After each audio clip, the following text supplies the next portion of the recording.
Doctor Stephen एक वैज्ञानिक रहस्यमय खोज की रिपोर्टों के बाद समुद्र तट की ओर ड्राइव करते हैं। एक शक्तिशाली तूफान पिछले रात इलाके से गुजर चुका था और सुबह के समय स्थानीय मछुआरों ने एक विशाल मानव शरीर को किनारे पर देखा। शुरू में स्टीफन और उनके सहयोगियों ने इन रिपोर्टों को अतिरंजित माना, लेकिन जैसे जैसे और अधिक गवाहों ने इस दृश्य की पुष्टि की, उन्होंने खुद इस घटना की जांच करने का निर्णय लिया। जब वे मौके पर पहुंचे तो उन्होंने विशाल शरीर के चारों ओर जमा हुई भीड़ को देखा, जो हैरान होकर उसे देख रहे थे। इसके विशाल आकार के बावजूद शव स्पष्ट रूप से मानव था। इसकी त्वचा की बनावट, बाल और यहाँ तक कि नाखून भी संरक्षित थे। उन्होंने अनुमान लगाया कि यह एक युवा आदमी था, जिसकी शारीरिक संरचना द ओडिसी के एक नायक जैसी थी। जायंट के खुले हाथ में एक छोटी सी जल की झील बनी हुई थी, जिसमें छोटे छोटे मछलियां तैर रही थीं। स्टीफन इस जायंट के अस्तित्व की असंभवता से मंत्रमुग्ध थे। एक महिला विशाल शरीर पर चढ़ गई और भीड़ से जयकारे सुनाई देने लगे। इस दृश्य से प्रोत्साहित होकर और लोग शरीर के अंगों पर चढ़ने लगे और बच्चे उसकी विशाल छाती पर खेल रहे थे, जैसे वह एक खेल का मैदान हो। वह जायंट एक चमत्कारी दृश्य और आकर्षण दोनों के रूप में देखा जा रहा था। स्टीफन महसूस करने लगे जैसे जायंट केवल सो रहा है और किसी भी समय जाग सकता है और बिना किसी प्रयास के उन छोटे इंसानों को कुचल सकता है जो उस पर चढ़े हुए थे। समय के साथ जायंट के प्रति लोगों की उत्सुकता कम होने लगी। 3 दिन बाद स्टीफन फिर से स्थल पर लौटते हैं, क्योंकि उनके सहयोगियों ने उन्हें शव की निगरानी का कार्य सौंपा था। हालांकि जायंट की भव्यता कम हो गई थी, फिर भी स्टीफन को ऐसा लगता था कि वह कहीं न कहीं जीवित है। जैसे ही वह पास गए, उन्होंने 3 पुरुषों को यह चर्चा करते हुए सुना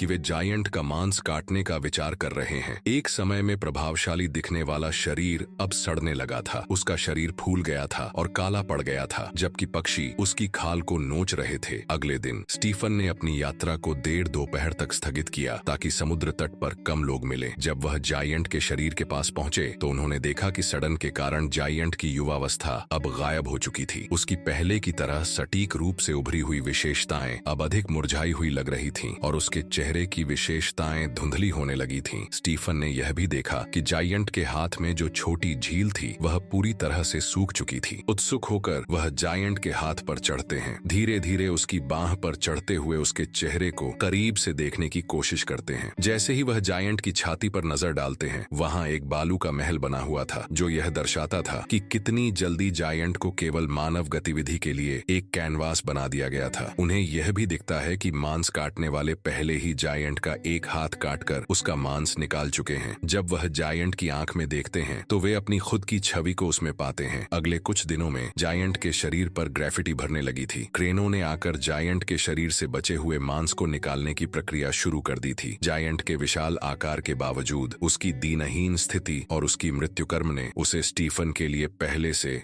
कहीं अधिक मानव जैसा बना दिया था। अब वह कोई दंत कथा का पात्र नहीं था, बल्कि एक संवेदनशील, अपमानित जीव था, जिसका मानवता उसके शरीर को संसाधन में तब्दील करने के तरीके में बुरी तरह से दिख रही थी। अगले दिन जब स्टीफन समुद्र तट पर जाते हैं तो उन्हें यह देखकर झटका लगता है कि जायंट का सिर हटा लिया गया है। पक्षी अब उसके बचे हुए मांस को चबा रहे थे। अगले कुछ हफ्तों में स्टीफन यह नोट करते हैं कि जायंट के किसी भी मानव स्वरूप के आखिरी निशान धीरे धीरे गायब हो रहे हैं। उसका शरीर अब केवल एक सड़ता हुआ शव बनकर रह गया था, जो पहले के उस अद्वितीय जीव से बहुत कम मेल खाता था। लोगों की दिलचस्पी अब समाप्त हो चुकी थी और जल्द ही समुद्र तट पर अजीब शांति छा गई। अब कोई उत्सुक दर्शक नहीं था, कोई बच्चों का खेल नहीं था, बस जायंट के चुपचाप सड़े हुए अवशेष, जिन्हें सभी ने भुला दिया था। महीनों बाद जायंट का आगमन अब यादों से मिट चुका था, फिर भी उसके शरीर के टुकड़े धीरे धीरे शहर में फिर से दिखने लगे थे और अब इन टुकड़ों का कुछ अजीब तरीके से प्रदर्शन किया जा रहा था। अधिकतर अवशेष हड्डियां थीं, जो विभिन्न घरों और व्यवसायों में सजावट के रूप में प्रदर्शित की गई थीं। स्टीफन ने यह नोट किया कि अगर वह शहर के पब या रेस्तरां में जाते तो वह जायंट के ममीकृत नाक या कान दीवारों पास लटके हुए पाते। वह जायंट, जो पहले इतना विशाल था, अब केवल शरीर के टुकड़ों का संग्रह बन चुका था, जिसका कोई अर्थ नहीं था, जो केवल एक नए प्रकार का आकर्षण बनकर रह गया था। स्टीफन शहर के एक स्थानीय सर्कस का दौरा करते हैं, जहां उन्हें जायंट के निजी अंगों के मम्मीकृत अवशेष मिलते हैं। सर्कस ने इस अंग को एक व्हेल का बताया था। यह अवशेष तट से तट तक यात्रा कर चुका था और अब यह जिज्ञासु लोगों के लिए एक अजीब आकर्षण बन चुका था। समुद्र तट पर जायंट के शरीर में अब कुछ ही बचे हुए हड्डियां हैं। फिर भी स्टीफन के लिए जायंट अब भी कहीं न कहीं जीवित है और वह अक्सर उसके पुनर्जीवन के सपने देखता है। वह कल्पना करता है कि एक दिन वह जायंट फिर से समुद्र से उठेगा और दुनिया में अपनी जगह फिर से बनाएगा।